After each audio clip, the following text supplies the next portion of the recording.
Welcome back. I'm Kim Bailey. She's Fuliana Osborne, and this is Inside Exec. In this session, we're continuing our discussion with Paul Comfort, and we pick up talking about the book that he has put together with some other CEOs in the transportation and mass transportation fields. In all of those stories, was there anything unexpected that came out of it? Yes. What was unexpected was I asked each of them to write a chapter about decision they made in their life when they had to go full throttle, when they had to go for it.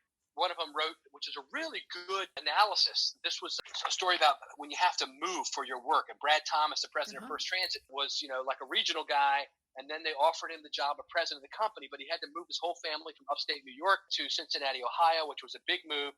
And so he goes through in the chapter the decision-making process, how to analyze when you're offered a chance to move for work, how to actually, what kind of decisions should you be thinking about right then and then for your kids and your spouse and going forward, and what are you looking for in the company? Is it a new company, or is this a company you've been with for a long time or you've got history with them? He goes through a lot of stuff, which I think would be very helpful for people, because a lot of people get asked to move for their jobs. And people are like, they're only thinking about the moment, and they're not thinking about the bigger picture. And I did that once. I moved for a job. I never thought I would leave where I live, which is the Eastern Shore of Maryland. It's God's country. We call it beautiful over here. But I moved to a place near Washington, D.C. for 5 years for a job. And it turned out I only stayed there for 5 years. Exactly. And yet we sold our house, and then we bought a house there, and then we had to sell that house to move back. And so, I learned a lesson, which was I would rent next time, right? I wouldn't buy, because it was a big hassle, and I lost money in the process and all that.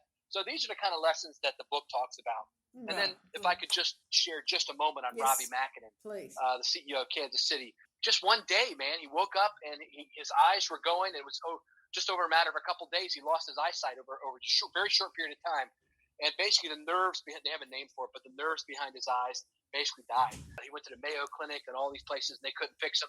And he was a social worker, and he was on the board of his local transit agency called the Kansas City Area Transit Authority. He did what all of us would do probably. He kind of lost hope. He said, I went into curl up and die mode, or curl up and cry mode, Yep. How am I going to support my family? He had a wife and 2 kids, and just very upsetting to him. And then one day when they were driving, his wife was driving, and he heard his son crying in the back seat. And he said, "What's wrong, son?" He said, "Well, I'm just wondering, is this going to happen to me?" And it really shook him, and realized that, he needed to get out of his self-pity rut and make the most of his life and go full throttle. Not let this thing, which was at the end of his comfort zone, so to speak, losing his sight as an adult, not let that define him. So he doesn't even like to use the word disability. He calls it diversibility.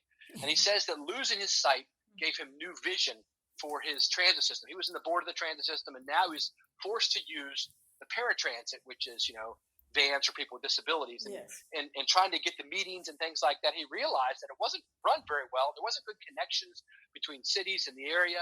And he realized, man, all these people with disabilities are having to ride this van service, and none of us on the board have ever really had to do it. Now I have to, because I can't see. We've got to fix this. And so that propelled him. He ended up being named chairman of the board, and then made CEO by the board, so he could actually run the agency. And he created America's first real kind of Uber for people with disabilities. And it's run by a contract, a company called Transdev. And basically it's called Ride KC Freedom. And if you're certified, you have an ADA, American Disabilities Act disability, you can not just make a reservation for 1 day to 7 days in advance, which is normally the rule in America. You can do it right then. They'll come pick you up right then with their wheelchair lift equipped vehicle if you need one. And now they've expanded it to everyone. But the people that don't have diverse abilities or disabilities pay a little bit more, and they help subsidize the rides for the people with disabilities. And Robbie just made national news this last week when he called for making all of public transit free, or making public transit free in Kansas City, many of the heavily used routes. And he and I have been talking about that as a theme that we both wanted to pursue. He recently spoke at my Transit Unplugged Live CEO Roundtable in April in Tampa, Florida, and he talked about it publicly there. And now the new mayor of the city tweeted, it was a newspaper this week, I think Robbie's right. Let's see if we can make this happen. So, again, this guy who lost his sight, that's probably one of the worst things any of us could think of happening to us. But he did not let that stop him. For a while, obviously, it was a punch to the gut. But he got himself together, and decided to let that adapt and let that problem in his life actually propel him to new heights. So those are some of the cool stories that are in the book, and I think they are motivating and inspiring to all of us. Yeah, sure are. That's a very, very good story to share. Just in terms of that move to making a decision about the free travel, would you say that that's a quantum leap in transportation? Yeah. I mean, cities like Melbourne and downtown. I was riding their tram system, which is run by Yara Trams. Yep. And Nicholas runs it there. My buddy who's CEO there, he's actually a guest on one of the podcasts. I rode it, man, and it's amazing. And it's packed with people, and it's free, and it's easy to use. One of the things that does when you do free transportation is it helps your system run more on time. Because a lot of the problems are when you have to go to the fare box when you get on the vehicle. I'll give you an example. In Baltimore City, we analyzed how much time was being spent by people buying what's called day passes, where for $4.10, you could buy a pass where you could ride the bus or the light rail system or the subway system interchangeably all day for $4.10. But most people were buying them at the fare box. And so they'd come on and they'd give the driver $4.10. The driver would have to type some information into the fare box.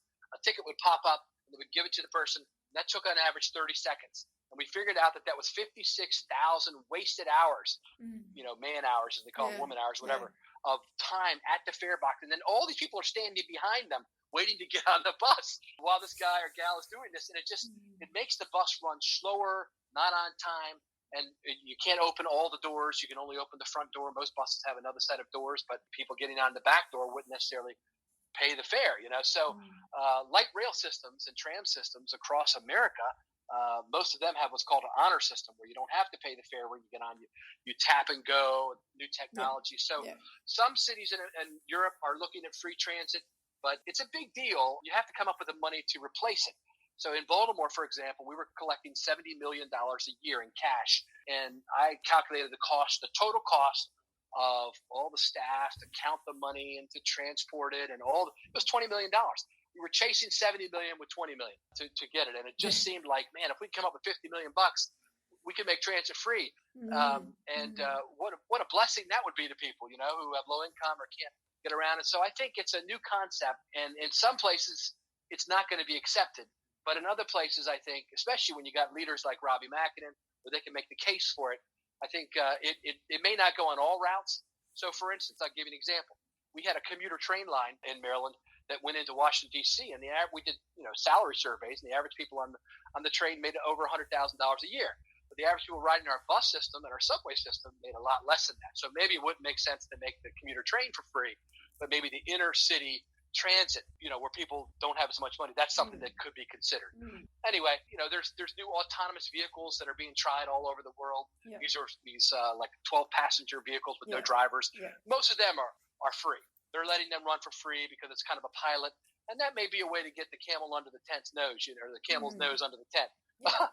Is to with the pilot programs and saying it's free, and light rail systems, a lot of them are run on the honor system where you have to get the card. It's not for everyone. I'm not 100% on board in every city, but I think it would be a quantum leap for a lot of cities. Yeah. You touched there a little bit on technology. In terms of a challenge for CEOs in this environment, do you see the greatest challenge being technology or managing people? Yeah, I think it's technology by far. We've always had to manage people and lead people. And there is, it's a whole new workforce now. I've done a couple articles on this for the Eno Foundation and spoken at conferences about, Generation Z and X and what they want, how they want their job to not just be a paycheck, but they want it to be fulfilling. They want to fulfill their life's goals through their job, and they want it to mean something more than just, standard pay and benefits. So we do have a different type of workforce today, but I think people can learn about that and can really lead well there. But the technology is changing so rapidly. Stuff that we're talking about now wasn't even thought of 2 years ago. Public transit, et cetera. I mean, it's the real Dick Tracy era. Back when I was a kid, I'm 50 years, a little over 50, and we used to see these comic strips where Dick Tracy would have a watch on his arm, with a little TV screen on it. He could talk to people on it. And we always thought that was so far out science fiction. Well, obviously now it's much less fiction and much more science. And everything is being managed by our phone. You can tap and go your phone to pay for transit. And every 6 months, the technology is like revolutionized. In the public transit world, I think other than medicine, we're one of the most leading technology industries in the world. I mean, think about Hyperloop, autonomous vehicles, and microtransit, using your phone to not only pay for your system, your transit, but there's something called mobility as a service, which started in Helsinki, Finland, and now is going all over the world, where basically people with one app, you can journey plan your trip, and you can include taxi cabs, Lyft, bikes, scooters, buses, everything all in one. And in some cities like Helsinki and others are looking to even do monthly subscriptions. So it'll help people think that, hey, our family can get away with only one car, not two, because anything we need to do in the city, we've got a monthly subscription. We can ride unlimited transit. We have so many rides on this and that and the other. We can do it all on our app and plan your trip for the fastest way to get there or the cheapest way to get there or whatever. Some people are even talking about are experimenting with things like the most fun way to get there. So you get your ride based on what you think is fun. So it's personalized is what I'm saying. And so a good buddy of mine who is CEO of Transdev now, Jan Lariche, says the future of transportation is pace, personalized, autonomous, connected, and electric. And I think that's a really good way to kind of summarize it. That's what we're talking about, where you can have a personalized experience. I mean, eventually, I think within just a couple years, you'll have an autonomous taxi cab or autonomous vehicle pick you up at your house, no driver, take you where you want to go. I mean, that's Elon Musk's dream, right? Yes. Where all these Teslas he's sold all have the ability to just turn a switch.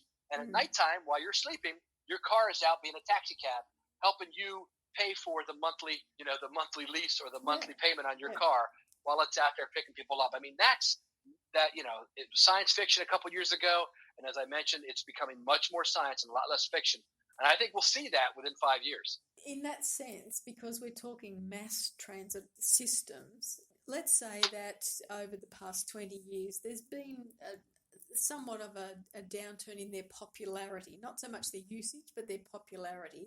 And we look at a generation that wanted to have a car and drive a car rather than have to get the bus or get the train. Do you see that changing so that people now will come back to public transport systems, to mass transport systems, and that the management of those is going to be far more diversified? Yes. One of the lessons I learned while I was in Australia kind of reiterated to me is the power of rail for mass transit. Yeah. I mean, there's a $50 billion push to Australian dollars to add in new rail there. And like you mentioned, in Australia and in Sydney, they just opened up a brand new subway line, basically, or metro line. I think that in big cities, nothing's going to touch the ability of rail to move masses of people. So what's happened over the and there's a lot of discussions about why ridership on traditional transit is down across the world. It's not down everywhere, but North America and England, I was just in the United Kingdom recently and met with their CEOs and leaders, and they were telling me basically it's down there as well. There's a lot of obvious reasons for that. One of them is the uptick in what we were just talking about, Lyft and Uber, and also transit systems now are changing their role, and they're becoming what I would call mobility aggregators. And so they're realizing that they can't be all things to all people, but they can bring together in one service, like mobility as a service, like I was saying, their traditional bus and rail and tram networks. Then they can also partner with people who they used to consider as competitors and put together kind of a cornucopia of options of mobility. And the role of transit agencies is more about public mobility than it is just about running trains on time. That'll still be important, but it'll also be individualized and helping people. Simon Reed, who is one of the head of technology guys for Transport for London, I just met with him, and he said, instead of having your own app, a transit app, maybe what the future is that when you go on a movie app and you book your movie for the night that you want to go see at 7 o'clock, then after you book it, it pops up on that same app. What are the mobility options to get there? So they don't have to go to a second app. There's different approaches, but all the same answer, which is we're all roads lead to Rome. And the answer is transportation mobility is becoming personalized. It's becoming autonomous, which means safer, less costly. And then it is becoming connected. All the cars and the trucks are all speaking to each other. They're speaking to you on your app, where you can track it and see it when it's coming to you. So you don't have to walk out to the bus stop in the rain and wait there 10 minutes. Yes. You can walk out and wait there 10 seconds. And then, electric with the environment and all as it is, and people wanting to go green. Most public transit systems across North America are looking to electric or hydrogen or other renewable fuels to help their transit system runs cleaner. And so all that's coming together, and it's making transit a much more viable option for people that maybe didn't see themselves as users in the past. They're adapting to this, especially in the urban areas. And as we know, the global world is becoming urbanized. I was just at the UITP Summit, which is like the Worldwide Transportation Association in Stockholm just a couple weeks ago, and held 2 big CEO roundtables with 10 CEOs of transit systems from around the globe. And they were all talking about this move toward globalization, toward the global communities becoming urbanized, and the role of public mobility in those cities is now becoming even more critical. That's why a lot of cities are now closing down the central part of the city to regular car traffic, at least at certain times of the day, or adding in congestion pricing like London has, and now New York City, it looks like they're going to do it. And Phil Washington, my buddy in LA, is calling for it there, where if you drive into a city where it's all congested, you're going to have to pay a fee at certain times of the day, and that'll help go to fund public mobility. So city leaders are realizing that this is a necessity. It's not just something that, is a nicety. It's a necessity. Paul, you've completely exhausted me with all of that. A lot of info. It is, and I really do appreciate you putting it to us so well. There's so much for our listeners to think about and to explore. We will put all of the links that we've got, and you can send us some more for your books and all of the contact details and ways that they can get in touch with you and link up with you and learn about the things that you have just so much information to share on. We really do thank you for sharing it with us and with our listeners today. And as I said, I'm quite exhausted, but I've just got one more question to ask you. This is a question that we ask all of our guests as they come on. If we were having this conversation in 12 months' time, what would you like to look back on and say, I'm so glad I got that done?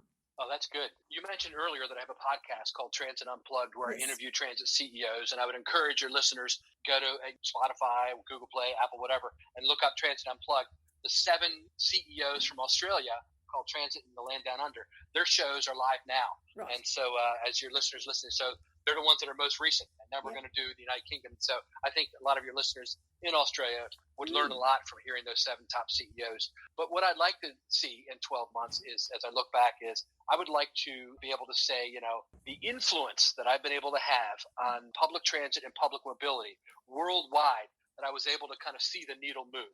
So the things that I was just talking to you about, that I'm actually able to, while I'm not running a transit system directly, kind of being a force out front and also behind the scenes, talking with all these CEOs, I'm able to help convince them and cajole them and move them in what I think is a good direction to help them really meet the needs. And they don't need it. I mean, these guys and gals are brilliant. Most of them are smarter than me. But pulling all of our heads together through relationships and friendships that I've built. I'm a big people person, and I'm all about the relationships. And so pulling all of us, kind of helping us move in the same direction, and seeing public mobility across the world make improvements in the next 12 months. That's what I'd like to see.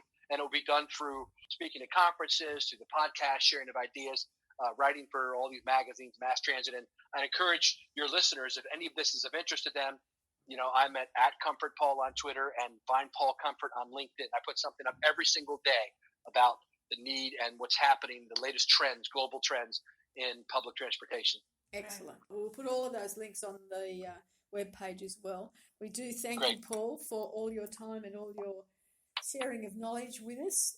And we wish you a happy Independence Day. Thank you. Later in the week. Thank you very much. Thank you so much, ladies. I appreciate it. As I said, all of the links are here on the website for you to contact Paul or to get a copy of his book. But for now, we do thank him for sharing all of that information with us. I'm Kim Bailey, she's Fuliana Osborne, and this is Inside Exec.